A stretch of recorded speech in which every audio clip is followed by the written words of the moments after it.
हरियाणा और मणिपुर के वजीर आला के लिए किसी शायर ने अच्छा कहा था कि कुर्सी है तुम्हारा ये जनाजा तो नहीं, कुछ कर नहीं सकते तो उतर क्यों नहीं जाते। मैं कंक्लूजन में अभी कल हमारे होम मिनिस्टर ने कहा था quit India.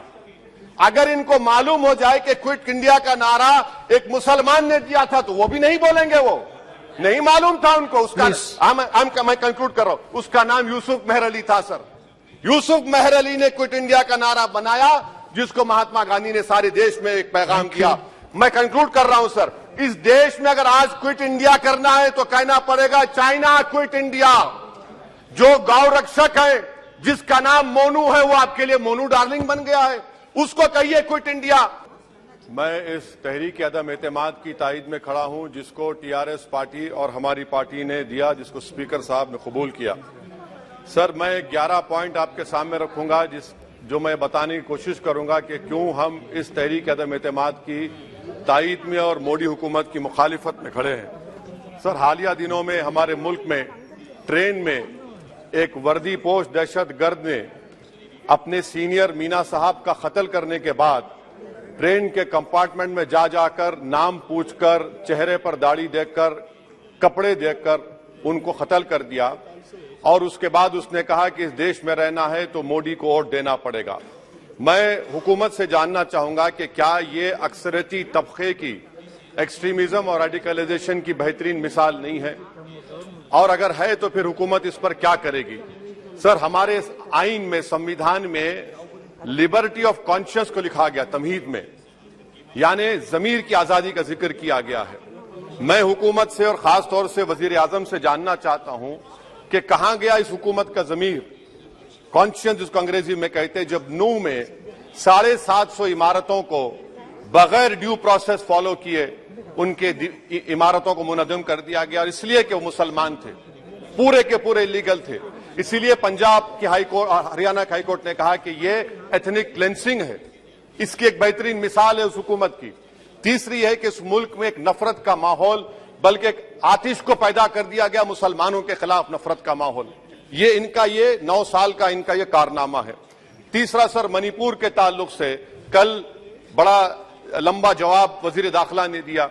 Sir Assam rifle के ऊपर केस बुक हो जाता है, एफआईआर हो जाता है, क्या हो रहा है वहां पर? कहां गया आपका कॉन्शियस, कहां गया आपका जमीर जब वहां की महिलाओं की अस्मत रेजी की जा रही है? और आप मुख्यमंत्री को नहीं हटाना चाहते इसलिए क्योंकि वो कोऑपरेट कर रहा है। सर मैं हरियाणा और मणिपुर के वजीर आला के लिए किसी शायर ने अच्छा कहा था कि कुर्सी है तुम्हारा ये जनाजा तो नहीं, कुछ कर नहीं सकते तो उतर क्यों नहीं जाते। आखिर कहां गया? उन ताबूतों में खो गया कि आपका कॉन्शियस, आपका जमीर, जहां पर 50,000 लोग बेघर हो गए, यानी 6 लाख हथियारों को लूटा जा रहा है। आखिर कौन सा आप इंचार्ज वहां पर हैं? सर 14 पॉइंट हिजाब को एक मसला बना दिया गया और मुस्लिम बच्चों को तालीम से महरूम कर दिया गया। क्या ये आपका लिबर्टी ऑफ कॉन्शियस है? कहां गया आपका जमीर? सर अभी आपने फाइनेंस मिनिस्टर साहबा ने कहा, यहां पर डीएमके के मोहतरमा कनीमोजी ने महाभारत के द्रौपदी का जिक्र किया। मैं ये पूछना चाहता हूं, बिल्किस बानो इस देश की बेटी है या नहीं? जिस बिल्किस बानो को 11 लोगों ने रेप किया, प्रेग्नेंट थी, उसकी मां का रेप किया, उसकी बेटी को कत्ल कर दिया, उसकी मां का कत्ल कर दिया, आपने कातिलों को रिहा कर दिया। ये आपका कॉन्शियस है? ये आपका कॉन्शियस है? आप तो मेजोरिटेरियन पॉलिटिक्स को फरोग दे रहे हैं। सर आज चाइना के ऊपर कोई नहीं बोलते हैं। प्रधानमंत्री मोदी ने उस वक्त 2013 में जब प्रधानमंत्री नहीं थे कहा था कि समस्या बॉर्डर पर नहीं दिल्ली में है। अगर हम अपनी जमीन पर हैं तो डिसएंगेजमेंट क्यों कर रहे हैं? क्या आज चीन हमारी जमीन पर नहीं बैठा है? क्या आज चीन से आप बातचीत कर रहे हैं? आप डिसएंगेजमेंट कर दिए, बताइए डीएस्केलेशन, डी-इंडक्शन कब होगा? मैं आपके जरिए इस हुकूमत को बता रहा हूं कि अगर प्रधानमंत्री ने अहमदाबाद में शी जिनपिंग को बुलाकर झूला झुलाया था, क्या हुआ? क्या नतीजा निकला उसका? चेन्नई दिखाया, क्या नतीजा निकला? सर इसलिए चीन पर बोलिए, चीन को उखाड़ कर फेंकिए। सर और एक पॉइंट जिस पर मैं मुखालिफ तायद में खड़ा हूं, हाई इन्फ्लेशन है इस मुल्क में, हाई अनएम्प्लॉयमेंट है, स्टैग्नेटिंग कंजम्पशन है। इसकी वजह से महिलाओं में हाई एनीमिया लीड कर रहा है। ये हुकूमत इसकी जिम्मेदार है। सर कुलभूषण जाधव कहां है? पाकिस्तान में बैठा है, आप क्यों नहीं लेके आते? आप विश्व गुरु कहते हैं, कुलभूषण यादव को भूल गए आप। कतर में 8 नेवी ऑफिसर 1 साल से जेल में हैं, आप नहीं ला सके उनको। सर और एक चीज, 1991 का प्लेसेस ऑफ वर्शिप एक्ट इस ऐवान में पास किया गया था कि तारीख के जख्मों को नहीं खुरेदा जाएगा। आप खिरोद रहे हैं उनको। मैं आपको इंतबाह दे रहा हूं, वार्न कर रहा हूं, इस मुल्क को 90 के दहे में मत लेकर जाइए।